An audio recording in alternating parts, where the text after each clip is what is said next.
A name that transcends the boundaries of every football code.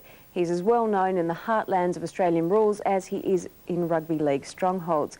He's the legend of State of Origin and arguably the greatest man to have captained Australia. Better known as the King or the Emperor, whichever way you look at it, Wally Lewis is a living legend.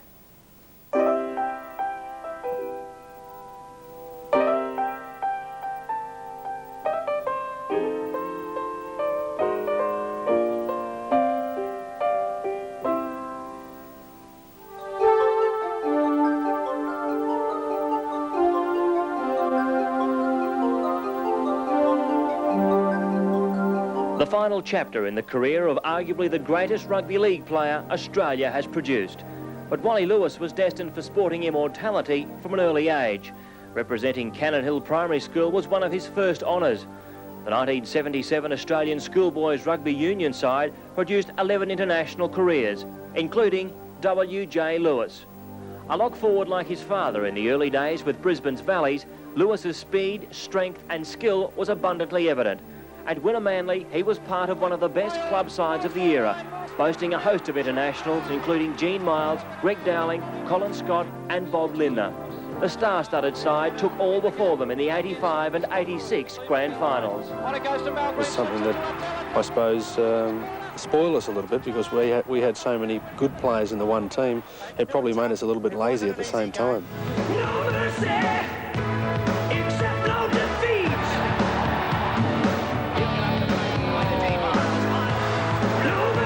It was the phenomenon of State of Origin football that made Wally Lewis a legend. He and Arthur Beetson were there from day one. When Beetson finished, Lewis established himself as the dominant player of the early 80s. It was his speed between the ears that enabled him to single-handedly turn a match in what was football war. Lewis became captain of the all-conquering Maroons in 1981, aged only 21, and as 5'8", came face-to-face with his greatest rival. Brett Kenny was the best footballer I ever played against as a 5'8", and I suppose any other player that even got near him was Peter Sterling, and I don't say he was behind Brett.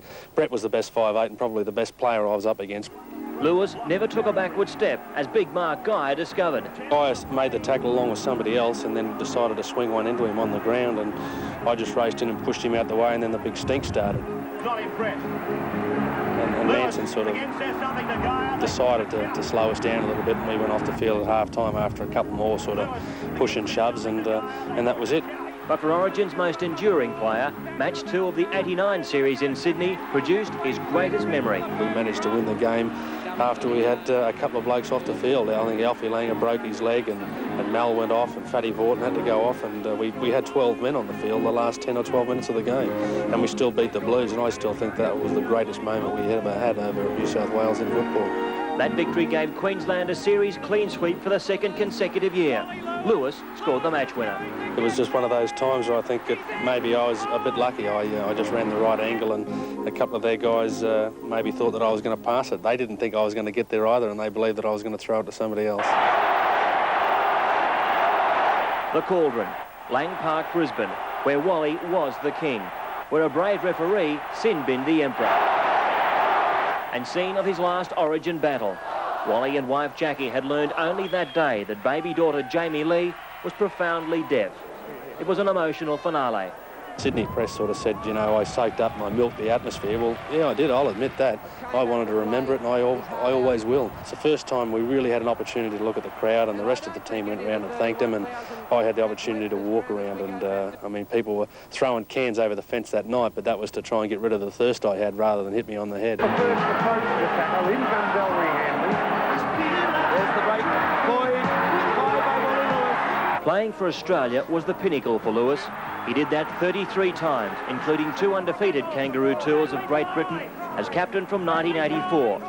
The world's best number 6 led with distinction, mixing brilliant attack with bone-jarring defence, just as Kiwi Darryl Williams. He was the one bloke that I really liked in the New Zealand side, a terrific bloke, and after I hit him and I dived on top of him, I sort of said sorry, and he looked up and he called me a name and then just laid back and did a bit of moaning and groaning. And again, I was a little bit lucky because he just didn't see me coming. In 1990, Lewis was set to create history, becoming the first man to lead successive Kangaroo tours and needing 2 more Test success to break Reg Gasnier's record as our most capped captain. But Lewis had to first prove he had fully recovered from a broken arm. He thought he did, but controversially, he failed the medical, maintaining to this day he was set up. I just couldn't see how a leading orthopaedic surgeon would pass you. You can play football and then tell you that you've still got something wrong with your arm. That to me was probably the sourest moment of my whole career. You're still obviously bitter about it. Oh, filthy. Lewis always wanted to play in Sydney, but never wanted to leave Queensland. He didn't have to. The biggest name in the game, although almost signing with Manly, was snapped up by the Brisbane Broncos for their competition debut in 1988. Under the coaching of Wayne Bennett, as captain of a representative strength club side, Lewis faced a daunting new challenge. The first year the Broncos were going to Sydney, that was one of the hardest periods of my career, and the going down there and getting spat on and bottles thrown at you and everything else. You know, I guess it was just part of the Queensland-New South Wales rivalry. The premiership success everyone expected didn't come quickly enough, though, and Lewis suddenly found himself under enormous personal pressure. Coach Bennett became critical of his off-field attitude.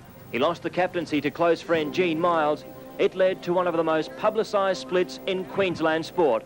Lewis quit the club in dramatic circumstances.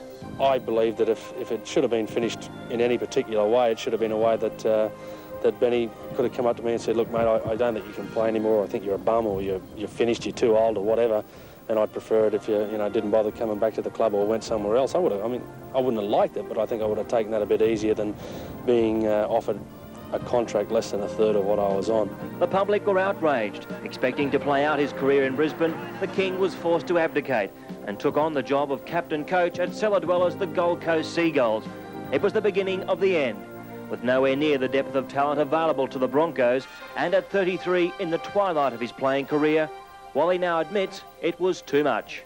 He never won a Sydney League premiership, but retired a champion in 1992. You wish you could play, but what the mind wants to do and what the body's capable of doing under those circumstances are two completely different things. And Bill, I mean, once you have you look at yourself in the mirror, once you take the shorts down for the shower and you have a look at the body, you know you've made the right decision. Lewis remained as coach of Seagulls last year and also took on the Queensland State of Origin coaching job with limited success. The Seagulls board threatened to sack him. Wally resigned. In his first year as Origin coach, he suffered a 2-1 series defeat.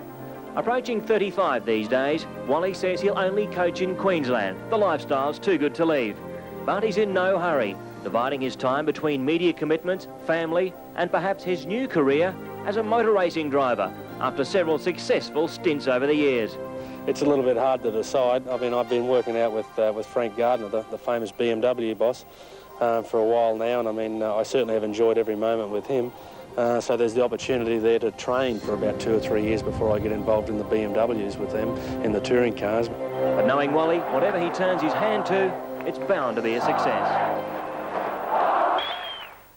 Yeah, he looks like a really good bloke, and it's a pity the career sort of went a bit sour at the end. And that comment that you were talking about in Inside Sport this morning, that he's been voted the worst coach, I mean, that's very unfair, very negative. It's like everything else, the higher you soar, the greater the fall, but I think he has the character and the temperament to overcome all of that.